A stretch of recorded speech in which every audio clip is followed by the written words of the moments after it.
Should the Arizona Cardinals check in on what the trade package would look like for Justin Jefferson? Before you freak out, let's discuss. You are Locked On Cardinals, your daily Arizona Cardinals podcast. Part of the Locked On Podcast Network, your team every day.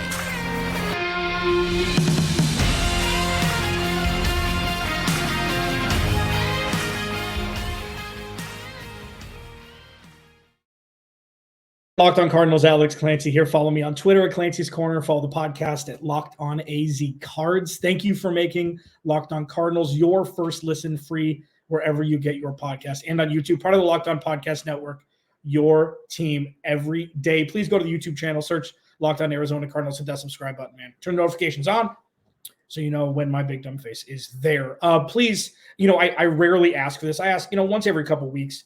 If you like the podcast, if you listen every day, everydayers, and you haven't gone and left a review on Apple Podcasts, I really appreciate, what you think of the show. There are some people who, I said a couple things about their team they didn't like, so it's kind of jettisoned my rating. And ratings aren't the rankings aren't everything, right? They're not really that important. But if you do like the show, I'd really appreciate, a 5-star review.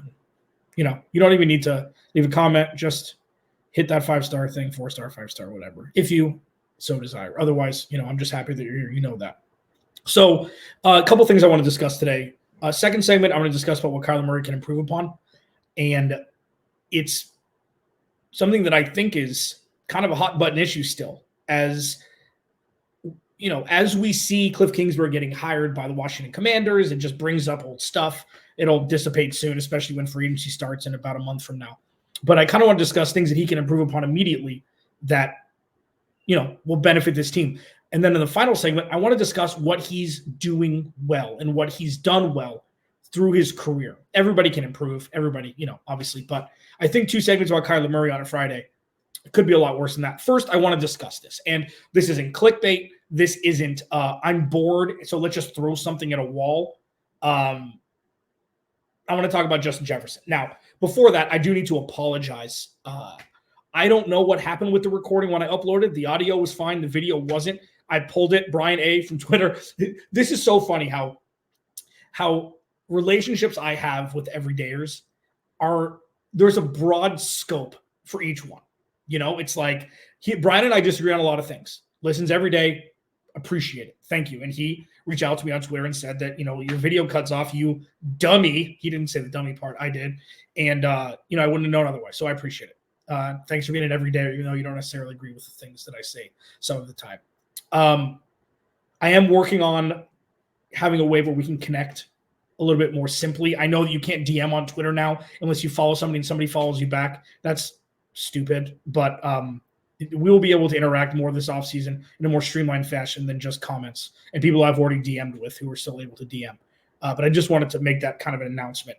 So Justin Jefferson, the interesting part about this is Justin Jefferson is probably the best receiver in football. We can discuss Tyreek Hill, whatever, but the best young receiver in football. And he doesn't have a new contract yet. They don't know who the quarterback's going to be. And they're kind of at a stalemate. And I kind of wanted to do this as an exercise. What is more important or what would be more beneficial? And let's break down both before just jumping to drafting Marvin Harrison Jr. at number 4 overall as the end-all be-all. Okay? So what are the upsides? So say the Cardinals were to offer number 4 overall, because I think that's what it would take for Justin Jefferson. Maybe they'd give up one of their thirds, and they'd get a 4th back from Minnesota. Okay. So if you're going to draft a wide receiver or, use that 4th pick for Marvin Harrison Jr., let's do this as an exercise. What are the upsides you'll get from Justin Jefferson? 1, you'll get arguably the best receiver in football. Let's just say the best receiver in football because it's splitting hairs. Okay. Minnesota doesn't know who their quarterback's going to be. They like Jordan Addison. They like TJ Hawkinson. Maybe they don't want to pay him a whole bunch of money. So what is the upside? You get the best quarterback. You get the best wide receiver in football. Okay, that's 1. 2, you're going to get him for the next 4 seasons because he's going to have to sign an extension. And your team is immediately exponentially better on offense, and you've seen it before. For a couple years, You've seen his gaudy numbers that he's put up. And, his rookie year was more of a Dalvin Cook-centric offense. And he was able to break through with Kirk Cousins, okay? So that's that side. So while it's like, oh, shut up. Nope, got to draft it. Nope, too expensive. Nope. You know what you're getting. The other side, you're going to have to pay him, $20+ million a year. He's had some injury concerns. And it's something that you're allocating a lot of funds to the wide receiver position when the rest of the team, namely the defense, needs help. Got it. Understood. Plus, you'd be drafting, say, Marvin Harrison Jr. is there. You'd be drafting Marvin Harrison Jr. 4, and you get him on a rookie scale contract, and he could be the next great one that you'd be getting at a much, obviously, more affordable contract. I get all that. So where does the hair splitting happen? Like, what are we looking at here where the option for drafting or for trading for Justin Jefferson is more beneficial for the team? And that's where if it's splitting hairs, you just don't do it. If you think it'll make your team better immediately, it's something to consider. And I'm not saying that this is an exercise with some reality dabbled into it where he doesn't have a contract yet. The Cardinals are going to have a boatload of cheese the next couple of years in the salary cap, and they need a wide receiver, and they have draft capital.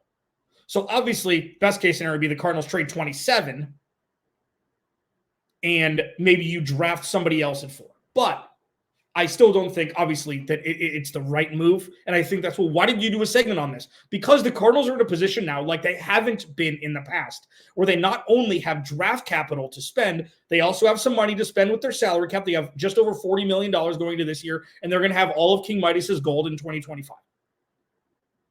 They've got options. And it's not covering up for the lack of ability to draft. This isn't a DeAndre Hopkins trade. This is a calculated move with draft capital in place to be able to still draft players while going and getting wide receiver 1. And this is, I hate saying things like this, but this, when people say, man, great night tonight. Don't you mean tomorrow? And it's, 2 a.m. John Mulaney has a great joke about that. There are people like that. Or there are people like, well, you could get hit by a bus tomorrow. So just live. Just stop. With that, I will jump on that side here and say, we haven't seen Marvin Harrison Jr. in the NFL yet. We know exactly what Justin Jefferson is and what he can produce. We don't know. Probably. Marvin Harrison probably is going to be a stud. Okay. But we don't know. So while it's not the strongest of arguments, it does stay on the aisle of trading for Justin Jefferson would benefit this team. Number one, it's going to be a lot of money. It's not your money to spend. The salary cap is a lie. Aaron Freeman, Locked on Falcons, that's his favorite thing to say. And it would immediately bump the Cardinals offense into the top 10 like that. We don't know what the learning curve is going to be for Marvin Harrison Jr. We don't know if it's going to take a year. We don't know if he's going to be able to excel against CB1s with a bracket coverage with the safety over the top. If NFL defenses scheme for him, is he going to be able to just jump in and produce in year 1? Justin Jefferson will. So while the timeline is this is relevancy year and potentially fringe playoff, depending on what happens in the offseason. If they're a popular team that, free agents will come in, sign a more of a team-friendly deal, build something, and then, explode in 2025. Or if this is like it's not there yet. It's going to take another year to really get to that level to be able to really have projections of making it deep in the playoffs. If it's the former, Justin Jefferson wouldn't be a bad choice. If it's the latter, Marvin Harrison Jr. is obviously the right choice. It's just, I think it's a fun conversation to have. Known entity, going to be very expensive. Inexpensive, projections are through the roof, but we don't know yet. Fun conversation, definitely worth 10 minutes. You know what's worth the remaining 20? Kyler Murray. What does Kyler Murray need to improve upon going into 2024 in an effort to position the Cardinals to be a fringe playoff team. I'll discuss it next as we roll on here. Locked On Cardinals, your team every day. This episode of Locked On Cardinals is brought to you by DoorDash.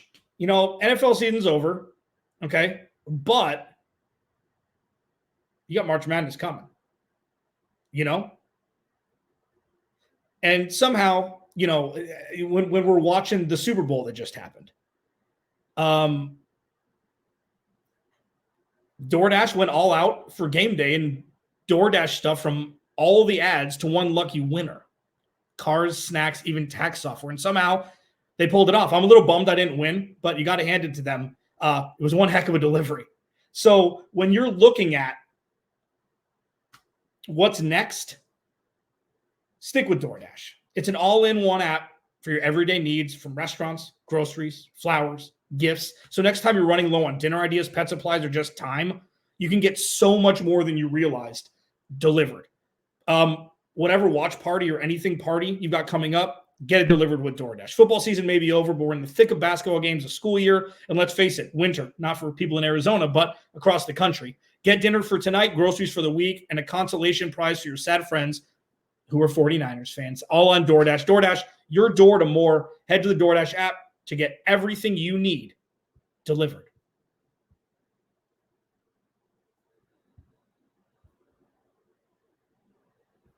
Locked On Cardinals, your team every day.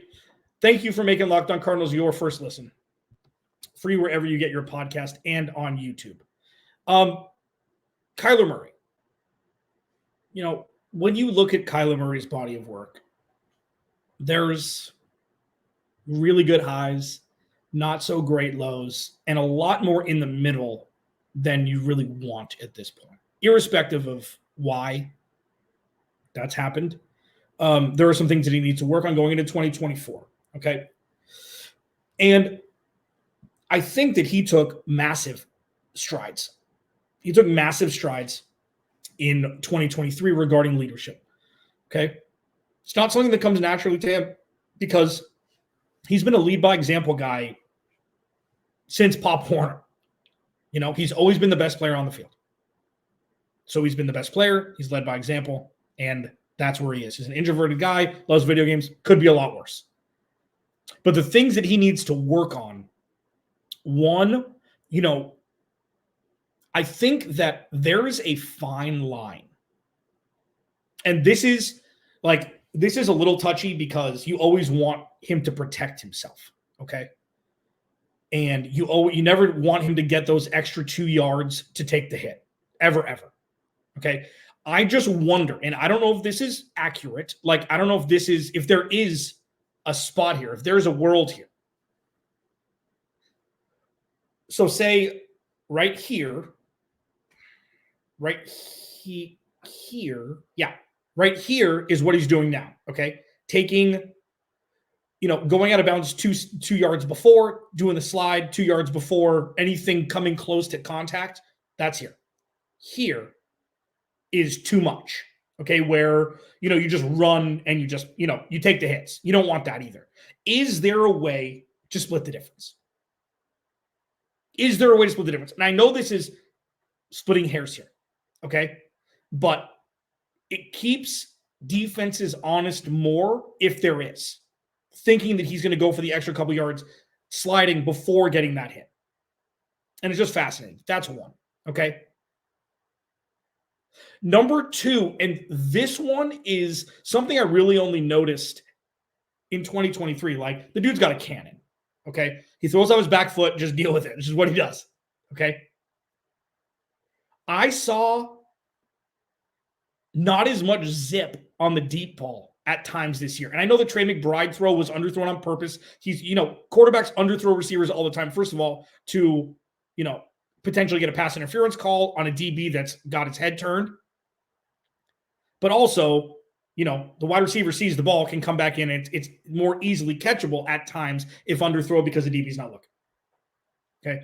But I wonder if the deep ball is something that maybe because he was out the first 10 weeks or 9 weeks, you know, he's out 2 months, over 2 months, that it wasn't there, that the zip wasn't there. But that was something that I saw. And I don't know, leave in the comments if I'm losing my mind. I know he hasn't been like a, Patrick Mahomes cannon or anything like that. It's like, but the dude, first of all, throws with a lot of touch. Okay. He can carry a lot of ground in the air. I just thought the zip just wasn't there. So I wonder if that was just because he missed some time and, maybe this offense doesn't allocate for as much of that, obviously, as Cliff Kingsbury's offense did, where they were hucking it a lot more. I mean, that's possible too. But that was just something that cut out to me. And then number 3, I don't know. I think it's a newer offense. Okay, so this is still a reason. It's not an excuse. We will see everything exposed in 2024. The offense, the defense, the personnel, Kyler Murray, coaching staff, everything. We'll see it all. This was the you get a pass here in some respects. I don't know why he continues to always look for the short dink and dunk. And you take what the defense gives you, of course. Okay? Kyler Murray, while throwing a couple bad interceptions this year, one I think was against San Francisco where it was returned for a pick 6. He doesn't throw a lot of bad interceptions. And I wonder if he's not taking as many chances because he doesn't want to throw an interception. And it's not just, okay, either it's completed or it's intercepted. No. It's not how it is. But, I mean, anybody that's watched Kyler Murray since 2019, a lot of checkdowns. A lot. And, 2nd and 6, check it down, 2 yards before the sticks, and the tight end bowls over and gets a first down. I get it. Like, it's situational. But I wonder why more chances aren't taken down the field. Maybe it's just because he doesn't trust his wide receiver crew, which would make sense for this year. I just want to see, again, somewhere in the middle between check down and being reckless throwing the ball down the field, which is something that he hasn't really been. 3rd and long, taking a chuck that ends up kind of being a punt if it's intercepted, things like that. But I don't get it. Why there's a lot of check down. It can't all be take what the defense gives to you. There's got to be opportunities that he's not taking because he doesn't want to turn the ball over, which is great. And it doesn't have to be as rigid as it is, in my opinion. So those are a couple things. I mean, listen, he's going to continue to get better. This offense is going to continue to gel. They're going to shore up the left side of the offensive line. They're going to bring more skill position players in the wide receiver room. James Conner is going to be back. I'm sure it's either going to be Michael Carter or they're going to draft or sign a running back to bolster that backfield. But there are some things, obviously, that Kyler Murray needs to continue to work on. What are some things that Kyler Murray has done well? What are some things that we saw from Kyler Murray last year that made us remember, oh, yeah, this dude was the MVP of the league through half of the season 2 years ago, or 3 years ago. It's not an Uncle Rico situation. It's not a Napoleon Dynamite. In 82, I could throw a football over that mountain. The oh my God moments are in him. And in 2024, there is zero reason, restrictor, anything to keep him from having more of those. And it's up to him to be able to do it. What are some things that Kyler Murray does well to be able to position himself to have more of those oh my God moments? I'll discuss that next as we finish up here. Locked on Cardinals, your team every day. This episode of Locked on Cardinals is brought to you by Nissan. Are you the kind of driver that likes to push things a little further? Ever wonder what adventure could be around the next corner? Our friends at Nissan have a lineup of SUVs with the capabilities to take your adventure to the next level. Let's start with the 2024 Nissan Rogue. It's perfect for city drives and great escapes. Classic exclusive Google built-in is your always updating assistant to call on almost anything. Gone are the days of connecting your phone, Google Assistant, Google Maps, and Google Play. It's all connected already. It's all built right in to the 12.3-inch HD touchscreen infotainment system. The 2024 Rogue is the perfect midsize crossover for your next adventure. How about the 2024 Nissan Pathfinder? Has room up to 8, an expansive cargo capacity, and advanced available 4x4 capability. With 284 horsepower and up to 6,000 pounds of towing, when adventure calls, the Pathfinder is there to answer. Take the Nissan Rogue, Nissan Pathfinder, or Nissan Armada and go find your next big adventure. Shop NissanUSA.com. Fun show today. The Justin Jefferson conversation's fast. It is. It's fascinating. And the Cardinals, if they wanted to do that, are in a position to offer Minnesota maybe the best package out of any team in the NFL this year, barring players or, future ones, things like that. The Cardinals, they're in a good position. Not to say that they would do it, not to say that they should, but if they wanted to, they'd be in a position to do so. And remember, I say this tongue in cheek, but it's wildly accurate that just because you're trading away that draft capital, you get Justin Jefferson. Okay. So it's not like you're giving away this stuff and not getting anything in return. You're getting arguably the best receiver in football for it if you were to do the swap. People forget that. It's like, well, we're giving up too much. Well, look at what you're getting. So with that, it's just, I don't know. It's a fun conversation to have. And that's why we had it. So Kyler Murray has some things to work on. What are the things that Kyler Murray is doing well? Kyler Murray came in and he's a special difference maker. Okay. Well, all quarterback, no. There's only a handful of quarterbacks that can do what Kyler Murray does. There's only a handful of quarterbacks. And whether it be scampering, whether it be broken plays, his genius is in the broken plays. And he's gotten better and that's like, well, why can't he just run the plays that are called? Well, if calls break down, if plays break down, a lot of quarterbacks can't do what Kyler Murray does. So the fact that he can do that is a beautiful thing, whether it be the long run to set up a win or, his ability to be smart enough to try to make a play and then throw the ball away if necessary. One thing. Number two, his ability to connect with Trey McBride and Michael Wilson. When Michael Wilson was healthy, okay, I think he had a goose egg one game with Kyler Murray, but once they started to gel, it's like, okay, there's something special there. With Trey McBride, it was almost instant.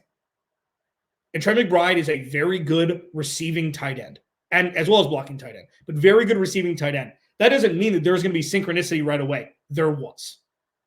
Okay?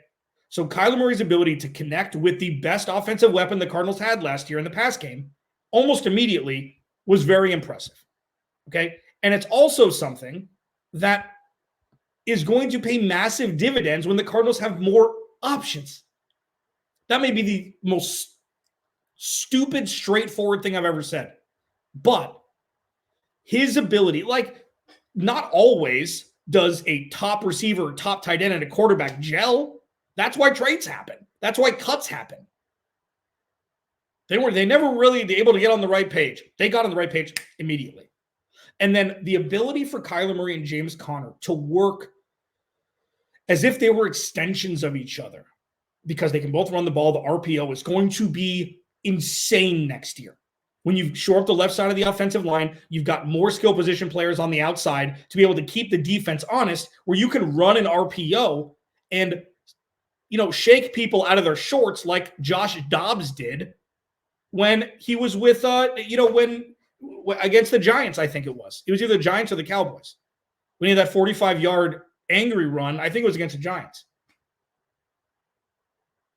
Like these little things that are taken for granted. Because that's what he's supposed to be doing. Those are the special things. And that's why I am so loud for Kyler Murray is because, no, it's not perfect. No, he's not 6'4", 230, like a quote-unquote traditional quarterback. The definition of traditional quarterback is out the GD window. It's out the window. So whatever Kyler Murray's doing, as long as he can improve upon his weaknesses and just amplify his strengths, this Cardinals team could go further than people think right now. Well, obviously, Kyler Murray plays better. They're going to win. What Kyler Murray does well, he does better than most quarterbacks in the NFL. What Kyler Murray does well, he does better than most quarterbacks in the NFL. So the oh my God moments, this is the year. And maybe a little later than people would have liked. I always say that Patrick Mahomes screwed it up for everybody. Joe Burrow screwed it up for everybody. You got to learn. And you got to have the right system. You got to have the right coaches. And yes, when you're given all of those tools, it is then your job to elevate that at an elite level. And we've seen Kyler Murray do that more than many quarterbacks over the last 3 years. And obviously, the last year sandwich where he was out, sure, wasn't playing. But if he's able to get even better at what he already does well, and like the sideline routes that he runs, when he has time, the touch that he has on intermediate and even intermediate deep throws that's NFL quarterbacking. And I know that memory gets fuzzy because he was out for a large portion of the year and a large portion of last year. But when Kyler Murray's special, he is incredibly special. There are a lot of quarterbacks in the NFL that are never special. They're average. Their floor is okay. But that ceiling is there. Kyler Murray truly doesn't have a ceiling with how incredible he can be, and we've seen it. It's been a while. This is the year, okay? This is the year where we're going to find out. This is the year where we're going to find out. And I'll tell you what, if I'm wrong, I will tell you I'm wrong. I will not take this any further than it needs to go, but I will tell you this. It's almost disrespectful just to blindly think that Kyler Murray isn't good enough to lead this team because we've seen it. It's not like it's wait and see. One more year. Let's give it one more year. Let's give it a puncher's chance. One more year.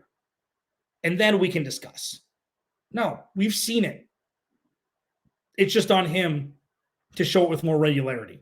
And I think for the first time in his NFL career, he has the ecosystem, the coaching, and the support in the right way to be able to position him to show many more of those oh my God moments that leave us jaw dropped falling out of our chair. Could be 2024, and that's incredibly exciting. Remember, without you, there is no me. I'll talk to you on Monday.